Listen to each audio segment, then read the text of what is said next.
to India and Ireland, round Africa and back again. We don't really need to know just where we'll go. Maybe Canada, then to Brazil, then through the Alpine foothills. All I really want to know is, can we go? Oh baby, can we go? Round and around the globe. Welcome to Take Me With You, episode 163. I'm Ryan. And I'm Cheryl. We are two well-traveled people who want to go everywhere. But that's not going to happen. Instead, for the last couple of years, we've been traveling vicariously by inviting guests to share their unique travel stories with us. It's been awesome, and our podcast has been all over the globe. Now we're taking some time to revisit the Wish You Were Here segment of our show, where we each share travel attractions that we recommend. This week's Wish You Were Here's are things to experience in Seattle. So not just to see, but to actually experience. Ooh. So, Ryan, you crafted these lovely lists of Wish You Were Here's from our many, many episodes. And to you, what do you mean when you say experience? Are you thinking like hands-on, or how is this different than last week's things to do? That's a great question, Cheryl. I'm so glad you asked. I just wish I could remember the answer. It's been a while since I put these together. And I think my thinking was that last week's things to do were things that you would actively participate in some form, whereas the things to experience would be like you would go and look, or you would go and hear. Okay. I think. But I also don't think that it quite perfectly matches that. So here's a difference I'm seeing, but not totally. Mainly, I'm seeing with this week's Wish You Were Here's, most of these you would need to purchase a ticket or admission of some sort. Mm-hmm. And most of last week's you would not. That's true. So this is more like entering a space and seeing what someone else has curated for you. Yes. Cool. Well, these are all fun things. I think I've done all of them. Yes. Yes. Yeah. This is a good list. I think if you want to go to a thing in Seattle, you're going to be around other people. Mm-hmm. And they're going to be unique. Mm-hmm. I think unique to our city. Mm-hmm. And I would go do them again. Even without an out-of-town visitor, I think I would go do these again. Yeah, I think that they are fun things to do, whether you're visiting or not, which is great. Cool. So go do some things. Do the things. That's Ryan? Cool. Yeah. Okay. So mine is it's in Seattle. So Brooke, when you come on up here, you could go here as well. It's called add it to my list. Yeah. They recently renamed it. I think like within the last year or so. But it's called MoPOP. So the Museum of Popular Culture. The building is ugly. I do not like it from the outside. I think. Wait, is it a new structure? I mean, or did they redo it? You might have seen it. When did you go to Seattle? No, I went to Seattle at this point 5 or 6 years ago. No, but then you've seen it because it's at the base of the Space Needle, because it was built like 2004, 2003, something like that. It looks like a melted guitar. It was called the EMP at the time. Okay. Yeah. Anyway, so it started as it was called the Experience Music Project, EMP, like Cheryl said. And it was, supposedly modeled after a smashed Jimi Hendrix guitar or something. And or a child drew it, one of the two, something like that. I don't like it. It's ugly. Yeah. But they actually have, and so if you're totally into music, right? So like they have a whole thing about Pearl Jam and Nirvana, because Nirvana's been, was based in Seattle. So they got lots of like music-y things. That's not really my thing. But if that's your thing, go for it. But what they do have that I do love is they have a science fiction museum and a fantasy museum, which is really cool. And they're both done really, really well. And so, like, the science fiction museum has a whole they just have lots of different, like, props and artifacts and things from all sorts of different movies and TV shows. And they kind of, if I remember right, they have like a timeline of like science fiction. So even like from like books and novels and things, and just kind of look at the history and how things have changed over time in science fiction, which is really cool. And then the fantasy part is it's a separate little spot. I actually think is really, really well done because it's like you're in a forest. They make it so that you're like walking around and you're in, I mean, it's obviously you're not in a forest, but it's made to look like it. And like the walls kind of have like the texture of like trees in some places. Cool. And they've got, have you not been there, Cheryl? Well, no. Okay. I've been there and I've been to the science fiction museum, but is the fantasy part newer? Cause I don't think it's newer. Yes. Okay. I've only been to the sci-fi part. Yeah. And I like the sci-fi museum part of it a lot. And I also like the music part. And so, yeah. Yeah. No, the fantasy one I think might be my favorite. It's small, so it doesn't have a ton of stuff, but they have things like they have stuff from The Wizard of Oz and like costumes from The Wizard of Oz. And they have like the swords from The Princess Bride. And they, one of my favorite things is they've got, well, it's moved around a little bit, but I think they have this glass case and they have the invisibility cloak from Harry Potter on display.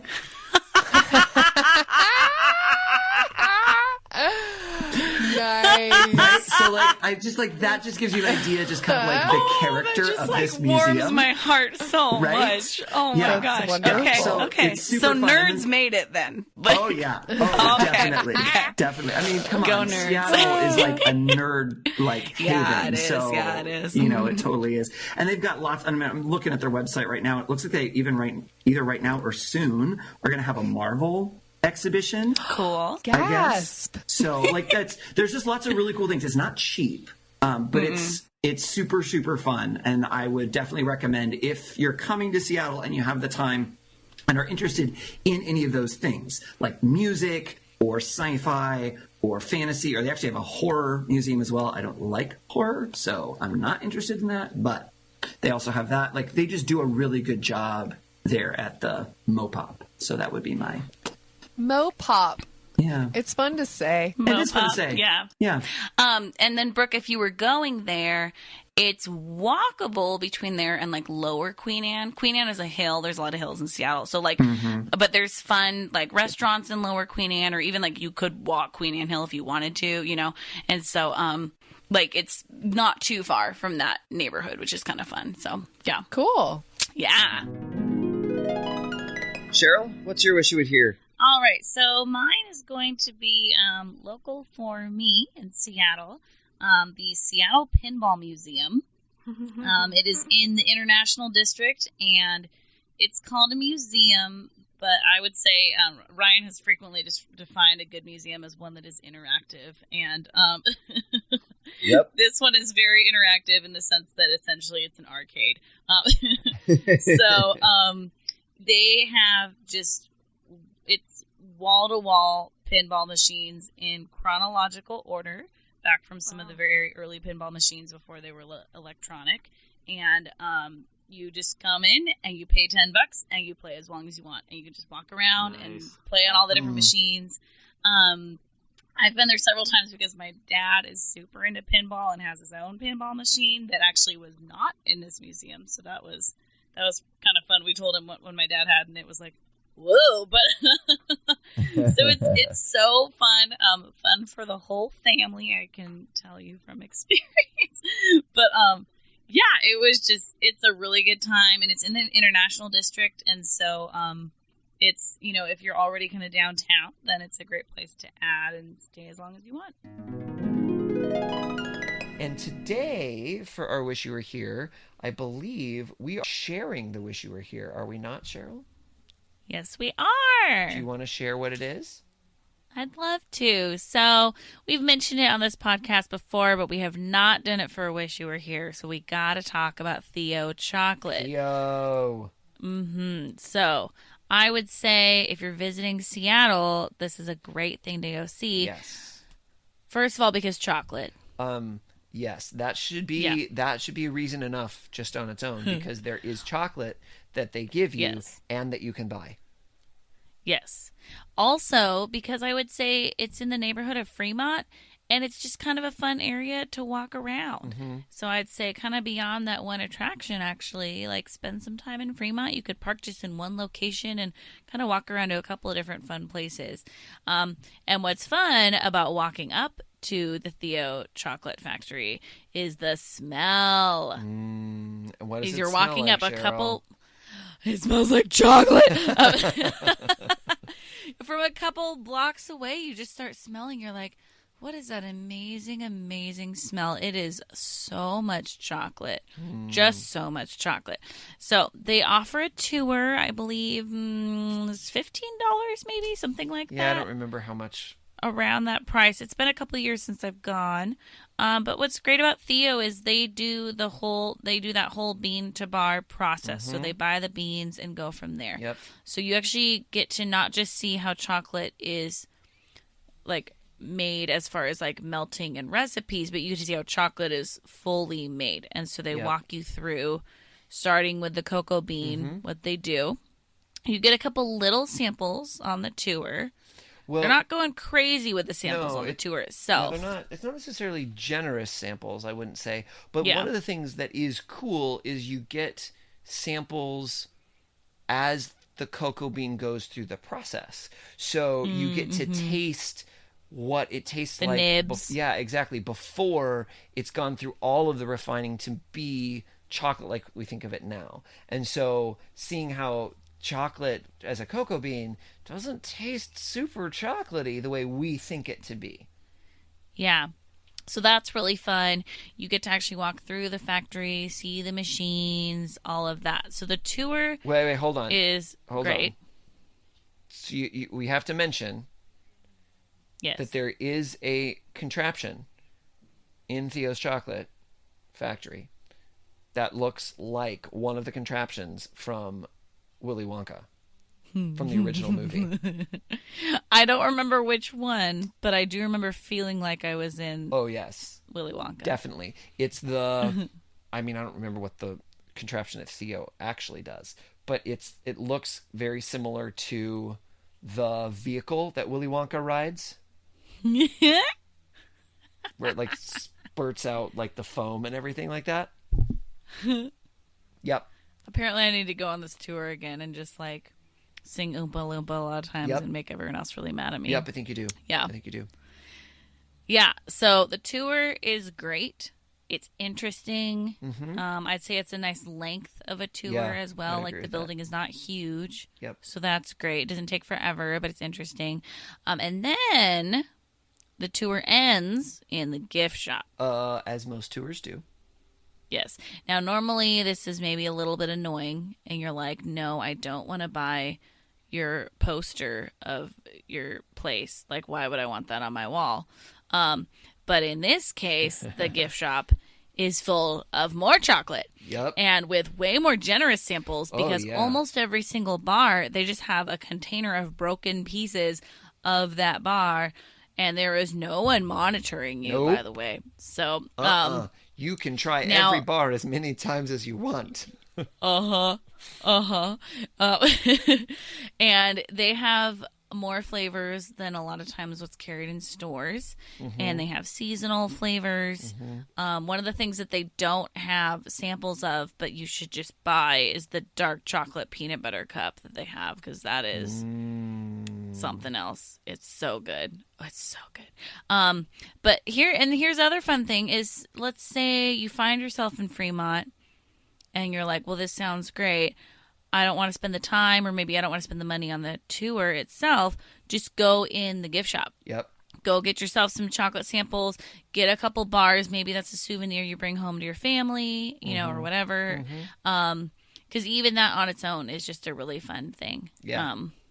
Yeah, when Yeah. we went, we actually went in the gift shop before our tour because we got there earlier. Oh, darn. And so we walked Yeah, you had to kill around some there time. first. That sucks. And then we went on the tour, and then we were in the gift shop again at the end. And we were not With a bored. mustache? Yeah. We were not bored to be back in that gift shop because it's not really a gift shop. It's a chocolate shop. Let's be honest. Yes, which is great. Yes. And then one time I went to like a special event that they had with my sister. I think they're just promoting it online a little bit. And we went, it was in the summer a couple years ago, where they were making s'mores outside of their building with homemade marshmallows, their chocolate, which is thicker than like a Hershey's, as well as being amazing. And they were doing it. So we just went and bought a Theo Chocolate s'more. And then it's right next to this little river, not a river, waterway. And so then we went and sat and like watched the boats go by and sat in the sun. Yeah, that was a good day. Yeah. So it's not a super big building. No, it's not. So we think chocolate factory. It's not this big, huge factory feeling building. It's pretty small. It's like what, 2 stories, 3 stories. It's not that tall. Yeah, something like that. So yeah, that's nice too. It doesn't feel like big and industrial. Yeah, that's very true. It's a brick building, so it's pretty. Yeah. So go there. Go. Now I want to go there again. Well, Let's see, the go. advantage is, Cheryl, you don't live that far away. I know. And there's like a cider place that's good next to it, and a whiskey place, and a sushi place. Oh man, there's a lot of good things right around there. So, which are the? Yeah, nope, just the chocolate place. Thank you. Yeah. You're like a cider place, and you mean hard cider, and a whiskey place, and sushi. Yep, nope, We've not discussed interested in that. any of those. Thanks, though. I'll just have all the chocolate. And the troll. You could take pictures with the Fremont troll under the bridge. You could do that Yeah. for sure. Awesome. So All there you right. go. You should all go to Theo's Chocolate. And if you've already been, you should go again. Yep. All right, Ryan. Well, I think you and I, Cheryl, are going to do a joint Wish You Were Here this Yes, we week. are. So we're going to do the Seattle Underground Tour, Yeah, we are. which is in Seattle. And yes, it is. Yeah. And it's underground. It's so cool. And I went to the Portland Underground Tour. Not nearly as cool. No? Yeah, it's not Okay. connected. And this is connected, so it's very cool. Well, yeah, that would be a really long underground tunnel to go all the way from Seattle to Portland. No, I mean Secret within tunnels. the underground areas in Portland, it's not connected. Oh, you have to like come back up and then go back Yep, down and then go back. Oh, I see. So it's I just see. like So a you just, basement it's a basement tour. Yeah, pretty much. But Seattle's so interesting because the downtown area used to be 1 story down from where it is now. So the basements of a lot of buildings were the first floor. And so you get to learn all about that. And so it's a fun combo of history and then just like being in an odd space, which is kind of fun. But I'm going to say, so I grew up in the Seattle area and didn't do the tour until I was an adult. And I actually had some friends who were in town from Slovenia. And we were just like looking for stuff to do. And it was rainy, surprise, in Seattle. And I was like, well, I've never done that. Let's do this. And it was so fun. I would say that the content of the actual tour on its own is not that interesting. It's sort of interesting to go underground and to learn a little bit about that, but like I'm not a huge history person, so that part is not all that exciting to me. That holds maybe 5-7 minutes of interest and then I'm done. But the tour guides are amazing and hilarious. Yeah. They are so funny. They are sarcastic. Yeah. They train them well. Oh my gosh. I feel for me, that's what made it super entertaining and super worthwhile. I don't know about you, Cheryl. Well, and I think with history, like just hearing about history is kind of like, I don't know, fine. Yeah. But getting to go see like, oh, people used to live like this, and like picturing just seeing a historical site. Well, and they had can the be fun very fun. anecdotes, like that the toilets used to become geysers with the way the plumbing worked in the old days. And, Yeah, I think my favorite is when they built the road up above the street, Yeah. but the sidewalks were still 1 story below, so you had to climb a ladder to cross the street, and then people, especially if they were drunk, were like dying because they fell off the street onto the sidewalk, which was a story down. Which And And Seattle, 150 years ago, there's a lot of drunks. Yeah. That was like the main part of the economy. I don't know. But Logging economy. Yeah. Yeah, so it's fun. And like you said, like Seattle's rainy, and so if you're gonna go do a tour in Seattle, why not have it be an indoor one? So and I think it's also it's a view of the city that you wouldn't get any other way, like because it's literally under the ground, like it's under the surface. And there are moments where you can like look up and there's like grading, or there's like little like skylight things, and there's like people walking up there, and it's just kind of a fun, different perspective and different way of thinking about the city. So and then if you have a visitor, it's in the oldest part of the city too, so you can also just show them what the cool Penny like Square. the masonry and 1890s buildings. Yeah, it's a fun part to There's walk good places in. to eat. Yeah. Near the International District too, which is fun. So yeah. So, Cheryl, what would you like to do for your Wish You Were Here? All right. So this one has technically been shared, but this is like a subcategory of it. So we're going to say it counts. We are going to say Ryan- it's count, or you're Yeah, going to we say it count? are. So Ryan, you've shared about the MoPOP before, and that's the museum of pop culture in Seattle, downtown Seattle. it's near the Space Needle and Seattle Center. They currently have an exhibit going through September, I believe, of 2020. So if you're listening to this before September, September of 2020. Yes. Oh, so that's almost a full year from now. That's why I thought I should share right away, because I just went to this. And it's awesome. They have a Minecraft exhibit, and it's very good. So my little future stepson, he just turned 6, and he's obsessed with Minecraft. And so we wanted to take him on an outing, and I think it had like just opened that weekend, and so we surprised him with it. And it was really fun because the MoPOP, it's a very weird looking building. And so we walked up to it, and I was like, we're going to that building. And he was like, the weird shaped one? And I was like, yep, the weird shaped one. And you walk in the lobby, and right now they have the Ender Dragon hanging from the ceiling in the lobby, which is very cool. Wow. But the exhibit itself, it kind of feels like you're in the game, which is fun. I mean, they really go with the details where even there's a light on the wall, and it's one of the torches from the game. Oh, and that's cool. Even the seating, there's a couple places where there's a screen and somebody's talking about the development of Minecraft or different things like that. And the seating are the blocks. And so, I mean, right away, Jack was pushing around the blocks because he just wanted to play Minecraft then. And they have different ones of the animals in it, and you can climb on them. And so kids were climbing on them and getting a photo with them. They have a creeper that is a screen where all of a sudden it appears and then it blows up. Whoa. So that's really cute. And it's very interactive, and it's just so well done.